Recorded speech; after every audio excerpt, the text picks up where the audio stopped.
We're active on 6 continents. So it's important that you're going to be in a market. You have to be able to get out, to present, to educate to those people. And then the extension of that, the force multiplier of that, and the reason that we're actively working with distributors is because the distributors have their own built-in customer base and clients that know, like, and trust them. So once they understand how to talk about our products, how to educate on the use and the application, everything sells itself. So is this one of those industries where you really need not only the people support, but you need that kind of support in person to help sell the drones, or at least educate on the best applications or best practices? Absolutely, you need an in-person presence, because typically any customer that buys one of our systems, there's in-person training. We'll send out flight operations, the salesperson will be in attendance, and they're going to be doing training on how that system works so that they know how to fly, how they know how to collect the data that they're looking to collect. So it's very in-person focused. That's a part of the package. But on the side of offering a money-making system to distributors that they can be successful with, that's a whole nother complete package. Right. Where we're offering business, we're offering marketing tools, we're offering support so that they can be successful in propagating that message out to their bodies of customers that already know them. And support is a big part of working with people, especially over such a large geography. So I go back to our shoot, with new technology, sometimes you're going to run into some issues. You're going to run into some new things that you haven't encountered.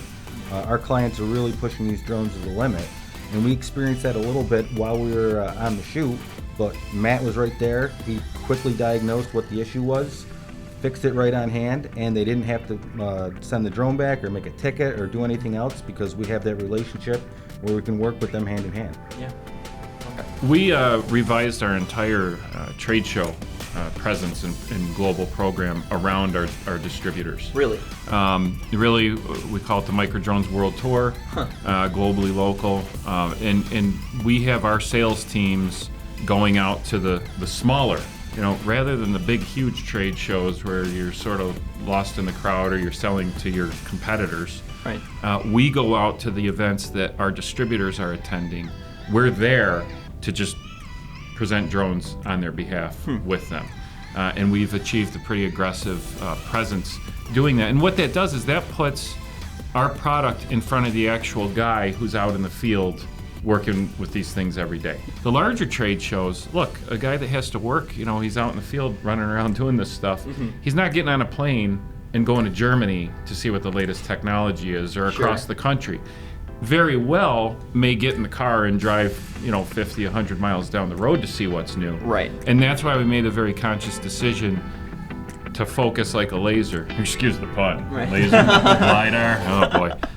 To focus on the smaller regional distributor events. I gotcha. And I love that. That's been great for us and generates a ton of leads for our distributors and gets them into our funnel. Yeah, it's local support that ends up influencing your entire global network. Yeah, because what's happening in Germany is very relevant for what's happening in the States. Yeah, and as much as things are different around the world, what works in one area actually is often adapted and used in another. Right. Like we've been doing a lot of webinars now, and that's been in their webinars that are topics suggested by our distributors. Well, similar to the World Tour, trying to get more local, we're doing that with content too. I think Daniel was part of our first Spanish podcast. Oh yeah, that was a pleasure to work on. Yeah. We did that. We just completed our first complete German webinar. Ooh. Right, so now it's a little more regional. We're trying to talk to people directly in their country, in their region, and I think that just helps connect better.